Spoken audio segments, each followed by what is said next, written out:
자, 오늘 말씀은 잊지 않으시는 하나님, 그러나 기다리시는 하나님이란 제목으로 말씀을 나누고자 합니다.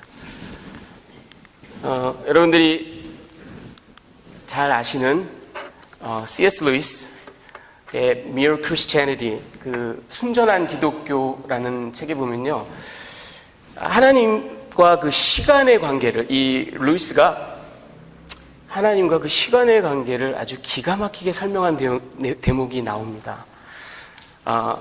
여러분 다 익히 알고 계시다시피 하나님께서는 우리 인간과 다릅니다. 시간과 공간의 제약을 받지 않으시는 분이죠. 그렇죠? 우리가 원론적으로 다 알고 있습니다. 근데 이게 정확하게 뭔가, 하나님께서 시간과 공간의 제약을 받지 않고 시간을 초월해 계신 분.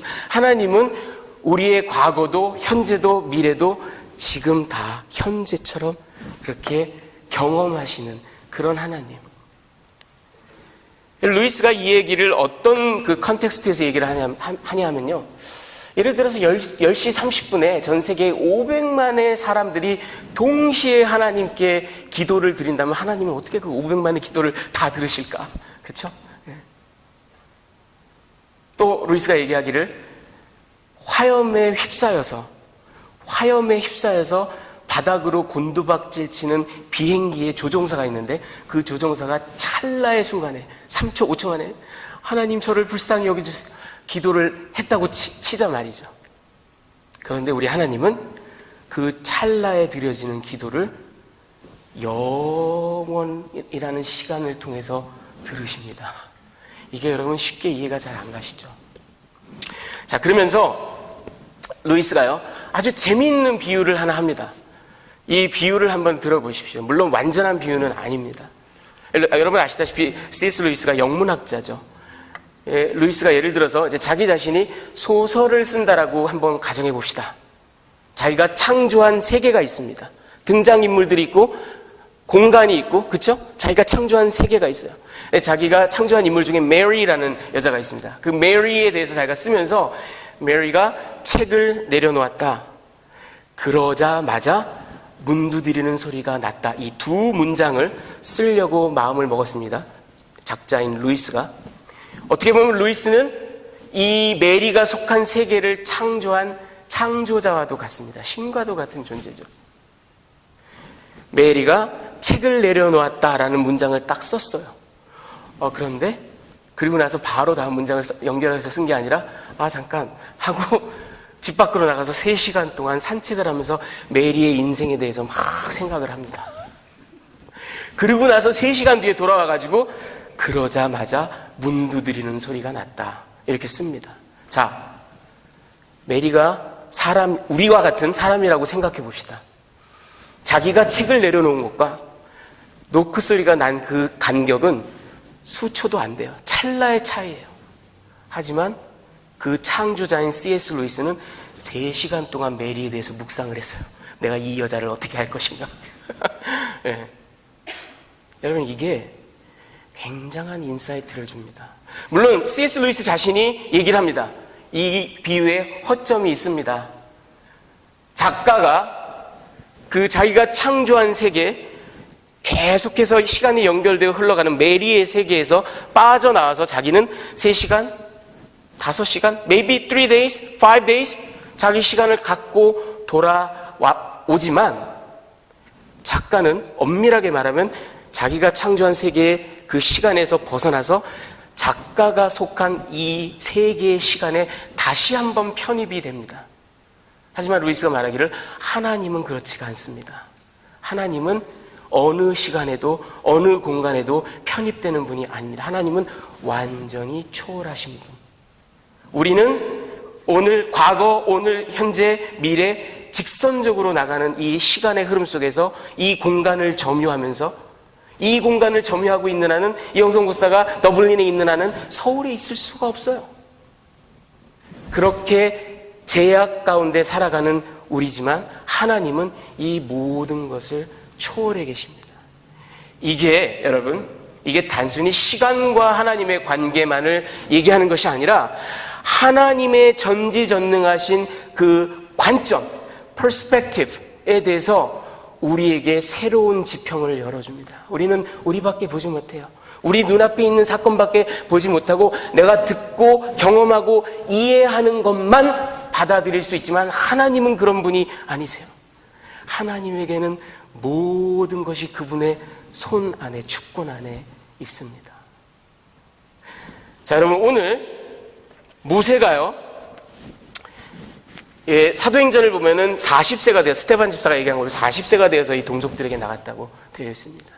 40세가 될 때까지 애굽의 그 바로의 궁에서 적진 한가운데 들어가서 바로가 주는 밥을 먹으며 거기 최고의 교육을 받으며, 사도행전 7장 22절에 보면은 모세가 애굽 사람의 모든 지혜를 배워 그 말과 하는 일이 다 능하더라, 그런 얘기가 나옵니다.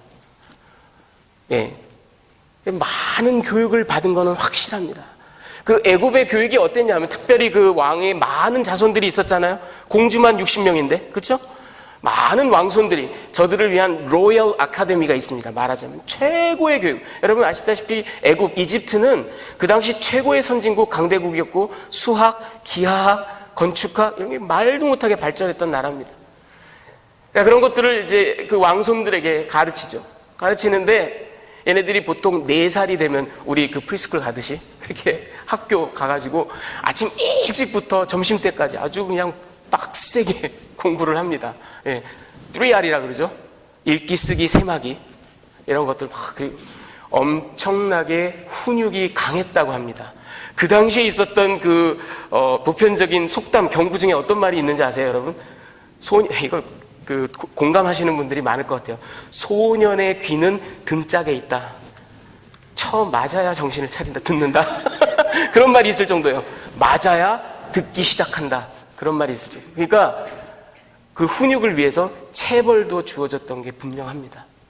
그렇게 아주 제대로 훈련을 받았어요, 모세가. 그런데 참 신기한 건 이 모세가 그 최고의 교육을 받으면서 로열 패밀리로 자라면서 그럼에도 불구하고 자기가 히브리 사람이다. 나는 히브리인이다. 내 동족들은 밖에서 고생하고 있다. 이거를 somehow 그가 알았습니다. 알았을 뿐만 아니라 그걸 위해서 내가 뭔가를 해야지. 내가 내 동포들을 위해서 뭔가를 해야지. 이래가지고 나이 40세 무렵에 나갔어요. 나갔는데 거기 아주 악독한 그 이제 노예 감독자가 자기 히브리 동포를 막 치고 학대하고 뭐 사람을 거반 죽게 만드는 걸 딱 봅니다. 그리고는 이 모세가 학문만 배운 게 아니라 애굽의 무술도 배웠던 듯해요. 한 대 빡 쳤는데 죽었어요. 예전에요, 저는 이 말씀을 묵상을 할 때 그 분노를 삭히지 못해서 가가지고 한 대 빡 쳤는데 주먹이 어찌나 센지 그냥 빗 맞아도 사망, 그래가지고 그냥 죽은 줄 알았어요. 근데 자세히 텍스트를 보면 그런 게 아니에요. 모세는 그의 학대를 유심히 지켜봤던 듯합니다. 그리고 저 인간을 제거하는 것이 나의 동포들에게 도움이 된다라고 판단을 한 게 분명합니다. 그리고는 단순히 우발적으로 충동적으로 살인을 한 게 아니라 여기 보면 좌우를 살피고 그가 어쩌면 퇴근하는 걸 기다렸다가 조용히 따라가다가 으슥한 곳에 아무도 없을 때 좌우를 살피고 살인을 의도로 죽인 게 분명합니다. 뭘 보면 알 수 있냐면 그 다음에 놀라지 않아요. 바로 시체를 땅에다 묻습니다. 오늘날 형법에도 의도가 없이 과실로 사람을 죽인 과실치사 이런 것과 premeditated murder 이런 거는 형량이 다르고 질이 다릅니다. 모세는 분명히 1급 살인을 한 게 확실합니다. 미리 premeditated death. 그렇게 이제 덮어놓습니다. 그 다음날 또 나갔어요. 또 나가보니까 이제 히브리인들끼리 싸움이 붙었는데 한 사람이 다른 동포 한 사람을 거반 죽게 만들었습니다.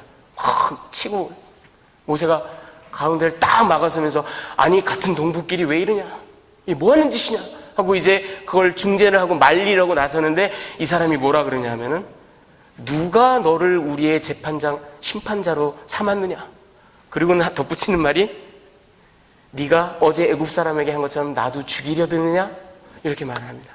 모세가 아플싸 탈로가 났구나. 그리고는 이제 도망을 가죠.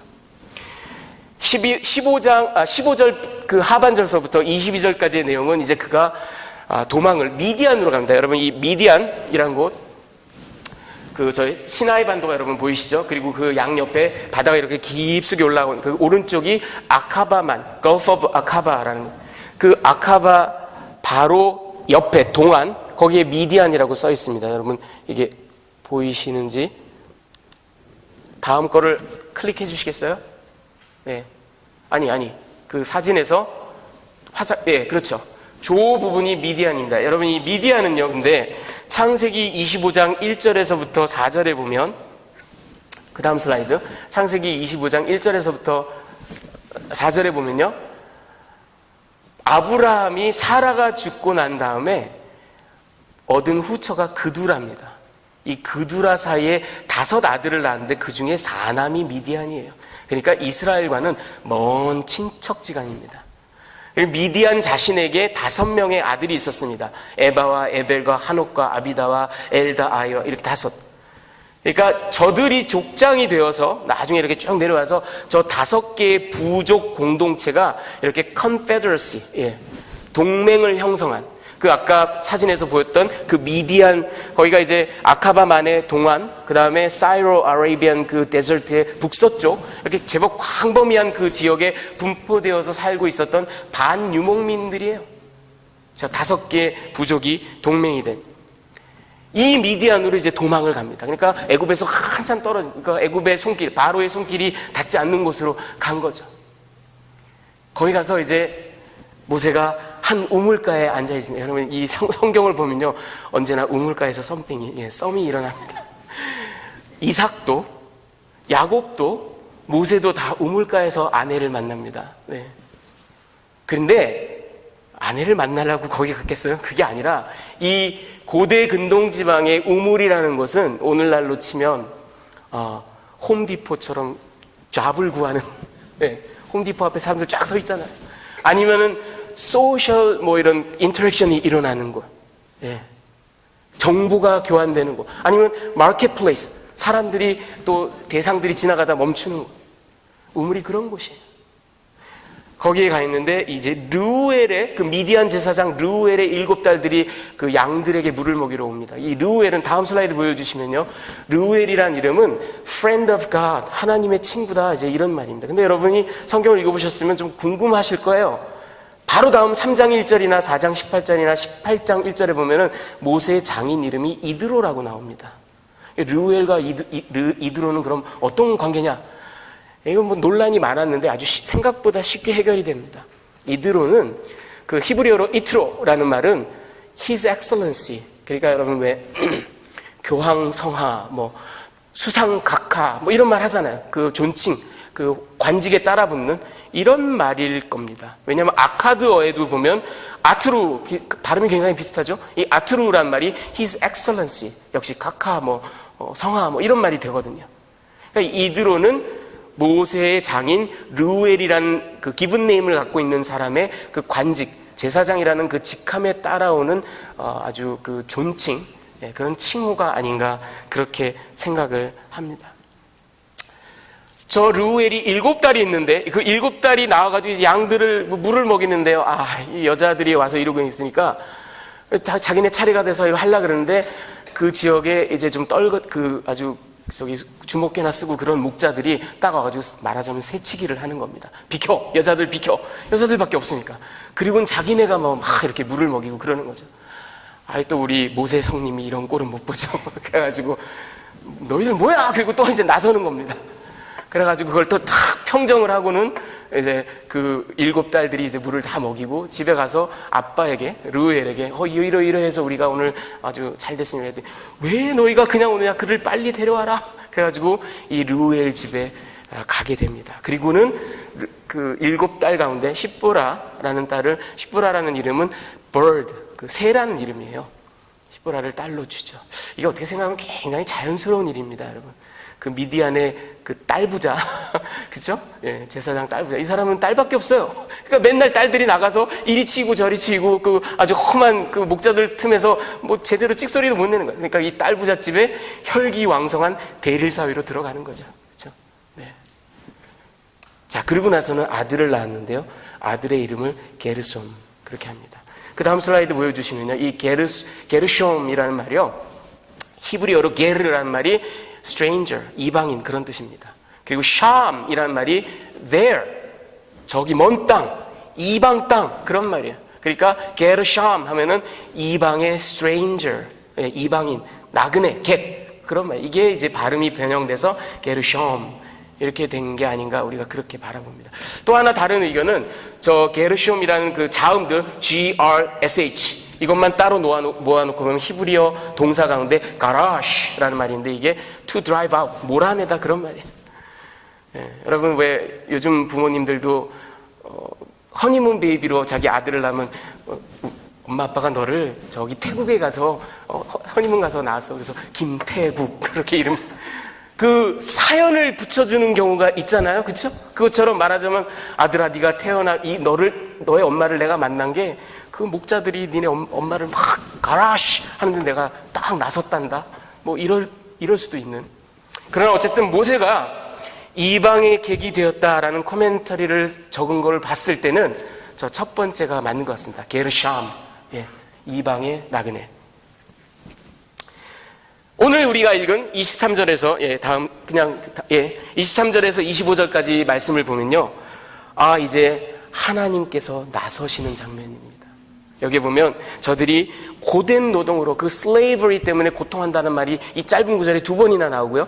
그리고 저들이 탄식하고 부르짖는 소리를 내고 고통의 소리를 내고 계속 이 청각적인 이미지를 사용해서 저들이 고통하는 것을 계속해서 그 짧은 구절에 얘기를 하고 있습니다. 그리고는 다음 슬라이드 보여주실까요? 네, 그 다음 이제 하나님께서 아브라함과 이삭과 야곱에게 세운 그의 언약을 기억하사, 다음 구절, 그리고 하나님이 그들을 기억하셨다 이런 말이 나옵니다. 여러분 이게 놀라운 말씀입니다. 하나님이 기억하신 거예요. 하나님이 이제 직접 나서십니다. 하나님이 그 백성들의 탄식을 들으십니다. 그리고 돌보십니다. 자, 여러분 오늘 우리가 이 본문 내용을 쭉 이렇게 훑어봤는데 제가 여러분들께 2가지 메시지를 적용점을 드리도록 하겠습니다. 첫 번째는 이겁니다. 모세는 이 40년간 미디안에서 타향살이를 해야만 했을까? 여러분 이게 모세는 자기 그 혈기왕성한, 아니면 내가 뭔가를 해야지, 내가 저들을 나서서 그 자기 의로 충천해서 그냥 사람을 콱 죽여버리는 바람에 그거에 대한 징벌로 40년 유배 생활을 한 것일까?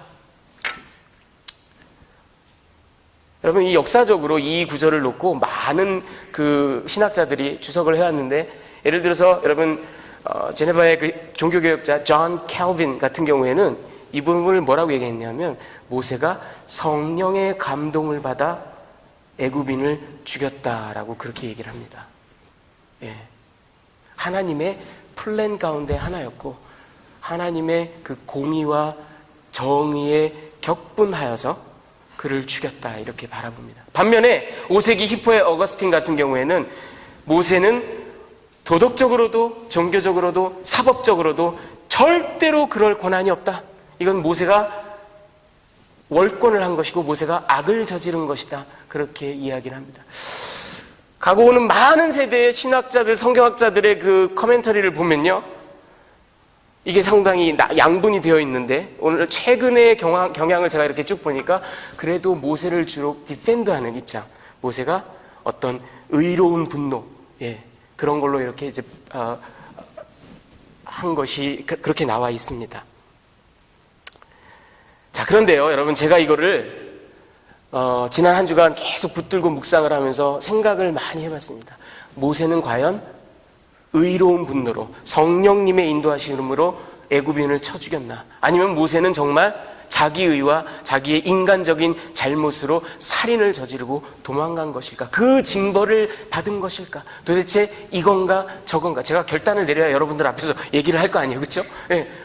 이게 뭘까? 옳았다라고 볼 수 있는 근거들도 많이 있어요. 아까 캘빈 얘기를 했지만 뿐만 아니라 모세에게는 아주 일관된, 초지일관된, 어떻게 보면 굉장히 의로운 성품이 있어요. 그게 뭐냐면 불의를 참지 못합니다.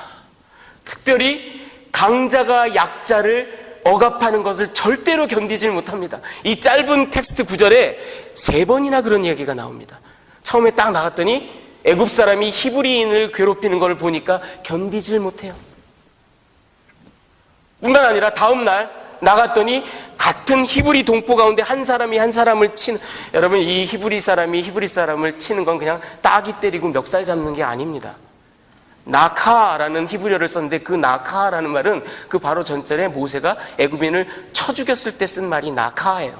그리고 출애굽기 12장 12절에 보면 하나님께서 애굽인들을 친 것, 쳐서 징벌하신 것, 죽인 것도 나카라고 씁니다. 그러니까 나카는 살인의 의도로 폭력을 쓰는 겁니다. 히브리인이 같은 히브리 동포를 거반 죽이는 거예요. 지금 살인이 일어나게 생긴 겁니다. 그때 딱 또 막아섭니다. 아니 네가 왜 그러냐, 그렇죠? 그뿐만이 아니에요. 미디안 거기는 막 이제 도망자가 돼가지고 가가지고 저 같으면요, 내가 나서다 중불나게 나서다가 이 꼴을 당했는데 여기서는 가만히 있어야 돼. 내가 다시는 나서지 않으리. 이래야 정상인데 거기서도 목자들이 이 딸들을 막 허레스하는 걸 보고 비켜 하고 또 나섭니다. 모세에게는요, 약자가 고통받는 것을 참지 못하는 그런 성정이 있어요. 근데 이게 우리 하나님께서요, 구약에 보면은 하나님이 늘 고아와 과부를 먼저 생각하십니다. 우리 예수님께서도 이 땅에 오셨을 때 창녀와 세리들과 병든 자들과 사회에 소외받은 사람들을 먼저 돌아보십니다. 하나님의 성품이에요, 어떻게 보면. 그러니 캘빈이 그렇게 말한 것도 이해가 갑니다. 성령의 감동받아서. 근데 또 한편 반면을 보면 여러분, 아무리 그렇기로 하나님께서 너희는 폭력과 살인을 통해서라도 정의를 실현해라 이렇게 말씀하신 적은 없어요. 하나님께서 심판을 하실 수는 있지만, 그렇죠? 그러니 모세가 살인을 저지른 건 이건 분명히 살인이에요. 분명히 하나님의 권위를 월권을 한 겁니다. 내가 이루어 볼 수 있다. 내가 내 손으로 정의를 실현할 수 있다. 그것도 미리 다 계획해가지고. 이건 분명히 용서받기 힘든 잘못이에요. 잘못입니다. 과연 무엇인가? 제가 한 주 동안 고민하고 묵상하고 기도하면서 얻은 결론은 이겁니다, 여러분. 그걸 이렇게 고민을 하다가 그렇지. 제 머릿속에 떠오른 것은 이게 옳다 그르다의 문제는 어떻게 보면 중요한 게 아닙니다. 옳을 수도 있고 그를 수도 있습니다. 아니면 옳고 그름이 함께 병존할 수도 있습니다. 우리는 알 길이 없어요. 그리고 어떻게 보면 doesn't matter. 보다 중요한 건 이겁니다. 하나님의 플랜 가운데 있었다라는 것. 하나님의 계획 가운데 있었다라는 것. 하나님이 그러니까 우리는 아까 제가 말씀드린 것처럼 시간과 공간의 제약을 받고 왜 일이 직접 바로 일어나지 않을까? 왜 지금 히브리 백성들은 그 처절하게 고통받고 있는데 한시가 급한데 지금 당장 구원해야 되는데 어떻게 40년이나 또 미디안에서 그렇게 막 돌아다니게 하실까? 우리는 그렇게 바라보지만 하나님의 관점은 그게 아니라는 거예요. 하나님은 이 시간을 필요로 하시고 이 시간을 선용하십니다. 적어도 모세를 놓고 보면 3가지 이유가 있는데요. 첫째는 모세를 준비시키십니다. 혈기왕성하고 성급하고, 그렇죠? 그리고 자기 힘으로 정의를 이루어보겠다는 그 모세. 그런데 오늘 이 일 있고 난 다음에 3장 이후에 하나님을 대면하는 모세를 보십시오. 아유, 제가 무슨 보낼 만한 사람을 보내십시오. 저는 안 됩니다. 예. 적어도 다른 건 모르겠지만 적어도 그는 이제 그 옛날 혈기왕성하던 이집트의 왕자는 아닙니다. 내 손으로 정의를 이루어보겠다라는 그런 자기의에 가득 찬 사람은 아니에요. 오해는 하지 마십시오, 여러분. 모세가 그 40년 동안 성화가 되어서 거룩한 사람으로 변했다라고는 저는 생각하지 않습니다. 모세는 여전히 죄인이에요. 그가 하나님께 막 그 대화 내용을 자세히 보십시오. 이게 하나님께 초면에 신뢰가 너무 많은 것 같아요. 하나님이 막 이렇게 얘기하셨는데 보낼 만한 사람을 보내십시오. 저는 혀가 뻣뻣해서 뭐겠어요, 여러분. 자기를 저버린 자기 백성에 대한 분노가 가득 있어요. 그러나 분명한 건 그가 내 손으로 모든 걸 이뤄보겠다라는 그 옛날의 모세는 아니에요. 하나님께서 쓰시기에 그거는 절대 불가능합니다. 안 됩니다. 하나님이 그거를 반드시 제하셔야만 해요. 이 40년의 기간 모세가 그렇게 준비됐습니다. 또 하나는 유배자들의 지도자는 역시 유배자여야만 합니다. 여러분, 그 헨리 나우엔, 여러분 잘 아시는 캐톨릭 프리스트 헨리 나우엔이 쓴 유명한 책이 있죠. Wounded Healer, 상처 입은 치유자. 우리 예수님이 우리의 구세주시고 그리고 우리의 완전한 치유자, 힐러이신데 그분이 그러실 수 있으니까 그분 천상에 그냥 계시면서 내가 너를 치유해 줄게 그러신 게 아니에요. 이 땅에 오셨어요. 육신을 입고 모든 모욕과 침뱉음과 그 저주와 욕설과 끝내는 찢겨 죽으시는 일까지 다 겪으셨습니다. 그래서 너희의 고통을 내가 안다. 내가 다 체득했다. 내 몸으로 다. 그렇기 때문에 그분이 우리의 완전한 치유자십니다. 여러분, 이 모세가 앞으로 이끌게 될 사람들, 히브리인들, 이들은 애굽의 유배자들이에요. 포로들이에요. 그리고 노예들입니다. 어떻게 이집트의 왕자가 선한 마음, 노블리스 오블리제, 선한 마음, 내가 너희를 인도할게, 나를 따르라 그러면 너 나가세요. 그렇죠? 당신이 우리의 고통을 어떻게 합니까? 당신이 죽도록 일하는 거에 대해서 어떻게 합니까? 당신이 민족에서 버림받고 고국을 떠나고 땅에서 버림받고 그렇게 유리방랑하는 이 삶을 어떻게 합니까? 할 말이 없어요. 여러분, 1873년에 벨기에의 그 캐톨릭 사제 가운데 조세프 데미안 드 부스터라는 사람이 있었습니다. 이분이 그 하와이 거기에 이제 몰로카이라는 섬에 이제 선교사로 파송이 돼서 나갑니다. 거기서 그가 간 곳은 그 한센병, 문둥병을 앓고 있는 사람들이 전부 모여 사는 그런 이제 콜로니, 그런 나환자촌이에요. 이분이 여기 와서 무려 12년 동안 정말 신실하게 가가호호 방문하면서 교회를 짓고 사람들을 긍휼히 여기고 친구 삼고 친절을 베풀고 하나님을 전파하고 열심히 사역했지만 12년 동안 저들이 그를 받아들이질 않습니다. 마음의 문을 열지를 않아요. 그 사람이 이 신부님이 조셉 신부님이 너무 고통 가운데 있다가 도저히 안 되는구나. 그리고 그곳을 떠나기로 벨기에로 자기 고국으로 돌아갈 것을 결단합니다. 그리고는 이제 선착장에 나가서 이제 배를 타려고 근데 하나님께 지나간 12년을 생각하면 너무나 자기는 열심히 사역했는데 저들을 참 사랑했는데 마음을 열지 않고 하나님 도대체 어떻게 이럴 수가? 나의 12년 인생은 뭡니까? 이러고 하나님께 기도를 하는데 손에 어떤 반점이 보입니다. 그리고 통증이 잘 느껴지질 않아요. 대번에 조셉 신부님이 알아차립니다. 자기에게 어떤 변화가 생겼는지. 한센병이 걸린 겁니다. 그래서 이 사람이 고국에 돌아가는 길이 끊깁니다. 그래서 다시 자기가 사역하던 곳으로 돌아오고. 그런데 이런 소문은 항상 빨리 퍼져요. 신부님이 우리랑 똑같은 병에 걸렸대. 놀라운 일은 그 주 썬데이에 평소에 파리반 날리던 교회에 사람들이 그 한센병을 앓고 있는 사람들이 가득 찼습니다. 그리고 교회 밖에까지 다 막 서 있습니다. 이제 당신도 우리와 똑같은 고통을 겪고 있군요. 여러분, 하나님께서 지도자를 세우실 때 그를 따르는 사람, 그와 함께 협력하고 동역하는 사람들이 안고 있는 고통과 어려움을 그대로 체득하고 알고 동일한 브로큰니스를 갖고 있는 사람을 세우십니다. 그렇지 않고서는 저들을 어루만질 수가 없어요. 그 고통과 아픔을 헤아릴 길이 없습니다. 이거는 지성으로 감성으로 관념으로 될 일이 아닙니다. 모세가 십보라와 아들을 낳아서 게르샴 거기에 이방 땅에 객이 되었다. 여러분, 그 다음 구절 한번 보여주시겠습니까? 성자매님.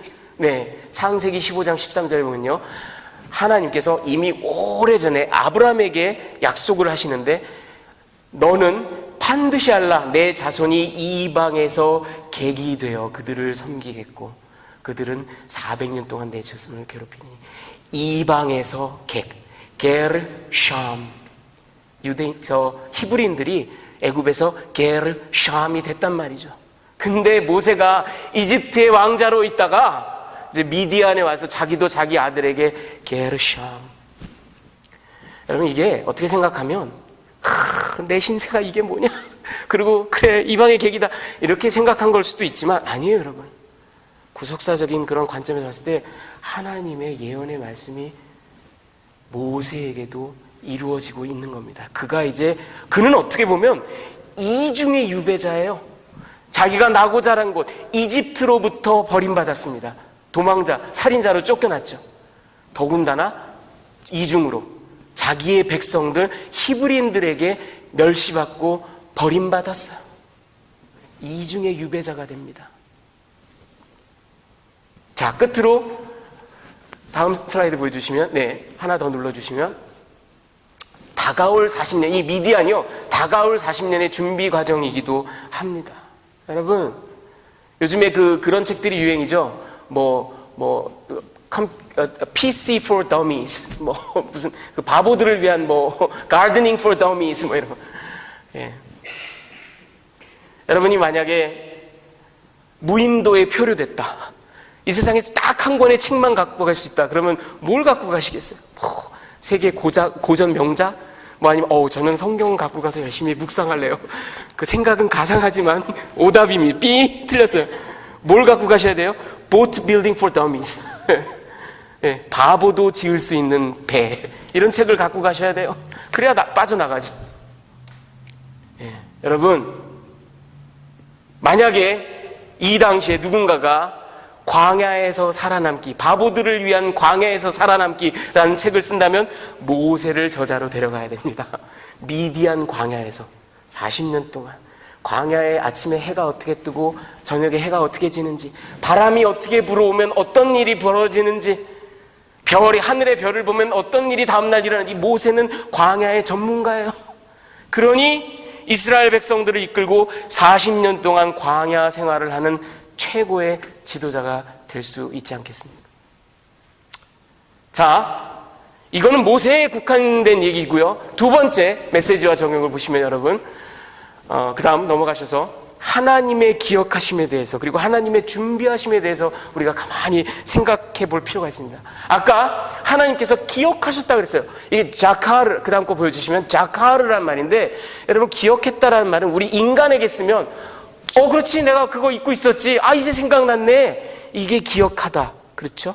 그렇지만 우리 하나님께는 기억하다란 말, 자카르란 말은 액션 버브입니다. 우리 하나님은 잊지 않으시는 분이에요. 잊지 않으십니다. 하나님은 우리를 손바닥에 새기신 분이세요. 여인이 그 젖 먹는 아이를 잊을지언정 하나님은 하나님의 백성을 잊지 않으세요. 지나간 400년 동안 하나님은 그 백성들의 고통을 고스란히 보고 같이 아파하셨어요. 그런데 이제 기억하신다라고 얘기한 거는 까맣게 잊고 있다가 이제 생각났네, 이게 아니라 내가 이제 나의 언약을 성취하리라, 내가 이제 액션을 시작하리라, 내가 이제 너희를 구원하리라, 보라 하고 하나님이 출사표를 던지시는 거예요. 자카르란 말은 그런 말입니다. 내가 이제 하겠다. 여기서 질문, 그럼 하나님이 절대 잊으시지 않는다라는 분이, 지금 히브리 백성들은 고통이 극한을 달하는데 100년 전에 구원하시지, 100년 전까지는 아니라 할지라도 모세를 구원자로 세우셨으면 모세를 빨랑빨랑 훈련시켜가지고 세우시면 되는데, 한시라도 빨리 구원하셔야 되는데 뭘 또 40년 동안 미디안에, 도대체 하나님 뭐 때문에? 여러분, 제가 예전에 한 5, 6년 전인 것 같아요. 그때 이제 전도사로 사역하고 그러고 있을 때였습니다. 신학교 다니고, 제가 공부도 오래 이제 쭉 하고, 이제 신학 교육도 이제 MD 부분 마치고, 준비 열심히 하고 그랬는데, 이제 그 모든 시기를 쭉 거쳐오면서 제가, 여기 안 계시지만 우리 지용섭 장로님 참 저에게 늘 위로와 힘을 주시고 어려운 일 있을 때마다 그리고 많이 먹여주셨어요. 예, 그렇게 막 이렇게 위로해 주시고 언제나 그때 다른 교회를 다니고 있었음에도 불구하고 제가 참 존경하고 또 따르고 또 함께 얘기 나누기를 즐거워하고 그러다가 이제 또 그렇게 신뢰하고 믿으니까 제가 장로님께 한 번은 이제 너무 이제 낙담이 되어서 장로님인데 얼마나 저는 더 기다려야 돼요? 얼마나 더 기다려야 될까요?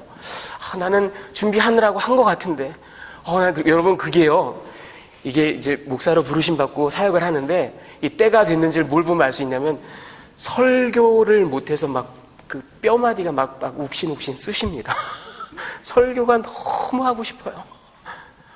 근데 나에겐 기회가 신학교에서는 나랑 동갑내기도 아니면 5살 어린 친구들 막 10살 어린 전도 목사님들 이런 분들이 막 담임 목사 시작했다 그러고 막 그런 얘기도 나도 나에겐 언제 기회가 오지? 장로님께서 딱 한마디 해주셨는데요. 제가 그게 큰 깨달음이 됐어요. 마치 오늘 이 본문처럼. 뭐라 그러시냐면요. 그때 제가 전도사였으니까 전도사님 기다림이 힘든 거 압니다. 그런데 하나님은 전도사님만이 아니라 하나님의 백성들도 준비시키십니다. 하나님의 백성들도 지금 때가 차기를 하나님께서 맞추어서 준비시키고 계십니다. 기다림에 승리하십시오. 그렇게 말씀하시는데 제가 그 순간 막 깨달아서 그렇지. 저는 제 앞만 보는 거예요. 제가 걸어온 길만 보는 겁니다. 시간과 공간의 제약을 받고 있는 우리 인생들처럼 나는 준비 다 했는데 나는 다 이뤘는데 도대체 얼마를 더 해야 되는 거지 막 이러고 있는데 아니 하나님은 이 모든 것을 다 아울러 보십니다. 그러니까 여러분들을 만나려고 제가 더 그죠? 예. 그때 막 뛰쳐나가서 했으면 뭐 어떻게 됐을지 알 수 없죠. 여러분들을 만나려고 같이 동역할 여러분들을 만나려고 하나님은 준비시키시는 거예요. 왜? 우리 하나님은 그 모든 것을 다 보시기 때문에 시간과 공간에 우리 인간의 그 짧은 아주 편협한 퍼스펙티브에 제약받으시는 분이 아니에요. 여러분 하나님은요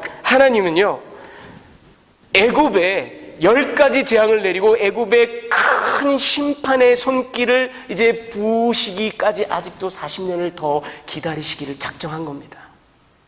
여러분 그 다음 거 보여주시죠. 창세기 15장 16절을 보시면 역시 아브라함에게 훨씬 오래전에 아브라함에게 약속하실 때 내 자손은 4대 만에 이 땅으로 돌아오리니 이는 아모리 족속의 죄악이 아직 가득 차지 아니함이니라. 가나안 땅을 점령해서 들어가야 되는데 하나님께서 그 가나안의 아모리 족속, 여부스 족속, 히위 족속 이런 족속들의 악이 하나님의 그 여호수아를 통한 심판의 손길이 임하기까지 가득 찰 때까지 기다리시는 하나님. 아직도 40년이 더 필요합니다. 광야 생활 40년도 더 필요해요. 그 모든 것을 하나님은 다 보고 계시고 다 통제하고 계십니다. 아까 제가 C.S. 루이스 말씀을 드렸는데 우리는 눈앞만 봅니다. 우리는 내가 가는 이 길, A를 지나서 B를 지나서 C를 가는 이 직선길, 이 길밖에는 보지를 못해요. 내 눈앞에 펼쳐진 상황밖에는 보지 못합니다. 하지만 하나님은 그 시간에서부터 완전히 초월해 계신 분, 그리고 우리 인생의 모든 일들을 바라보시고 이해할 수 없지만 준비하고 계시고 예비하고 계십니다. 할렐루야. 여러분 이게 우리에게 얼마나 큰 위안인지 몰라요. 내가 고통받고 있을 때, 내가 애매하게 고난받고 있다라고 여겨질 때 나는 하나님 뜻 따라서 열심히 순종한다고 생각하는데 나에게 설명할 수 없는 고통과 아픔들이 나를 엄습해 올 때 하나님 나한테 이러실 수 있어요? 근데 우리의 오해의 거의 대부분은 이 하나님의 위대하신 시각을 제대로 이해하지 못하기 때문에 생겨나는 겁니다. 우리가 하나님의 시각을 조금이라도 이해할 수 있다면, 하나님의 기다리심을, 하나님의 역사하심을 조금이라도 이해할 수 있다면 내 눈앞에 펼쳐지는 일들에서 다 설명할 수 없을지라도 그분의 선하심과 그분의 완전하신 계획을 신뢰할 수 있는 겁니다. 여러분 모세는 지금 그 미디안 광야 생활을 하고 있습니다. 그리고 우리 하나님께서는 모든 것을 준비하고 계십니다. 절대로 잊지 않으시는 하나님. 그러나 모든 것들을 준비시키시고 기다리시는 하나님. 그런 하나님을 여러분도 고백하고 찬양하고 기다림에 실패하지 않는, 끝까지 하나님을 신뢰하는 그런 저와 여러분이 되기를 주님의 귀하신 이름으로 축원합니다. 같이 기도하시겠습니다. 할렐루야. 살아서 역사하시는 하나님 아버지,